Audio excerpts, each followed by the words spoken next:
آج جو موضوع ہے، واصف علی واصف جو تھے ہمارے ملک کا سرمایہ تھا، ہمیں ایک میسج دیا، نوجوانوں کو میسج دیا، اس قوم کو میسج دیا، اردو بولنے والوں کو میسج دیا۔ واصف علی واصف کی غیر ممالک نے ٹرانسلیشن کر کے انگلش میں بکس پرنٹ کی ہیں۔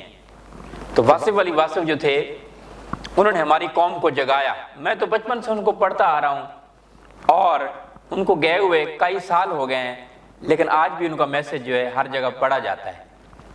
میں تو سمجھتا ہوں یہ ایجوکیشن میں بھی ہونا چاہیے، واصف علی واصف کا میسج جو ہے اس کو لازمی قرار دیا جائے۔ واصف علی واصف فرماتے ہیں ایسا کوئی شخص نہیں ملے گا جو اسلام کی تعریف پیش کرے جس سے سارے پاکستانی مسلمان ثابت ہو جائیں، ناممکن ہے، آدھے لوگ تو ضرور کافر ثابت ہوتے ہیں۔ واصف علی واصف فرماتے ہیں ادب ہی قرآن کا حافظ ہے، جس نے قرآن کا ادب کیا وہی اس کا حافظ ہے، اگر ادب نہ ہو تو قرآن سینے سے صاف ہو جائے گا۔ جب ہم ماضی کو حال فوقیت دیتے ہیں تو ہم مذہبی آدمی بن جاتے ہیں، جب مستقبل کو فوقیت دیتے ہیں تو سائنسی آدمی بن جاتے ہیں۔ سائنس ماضی سے نجات پاتی ہے جبکہ مذہب ماضی کی طرف رجوع کرتا ہے۔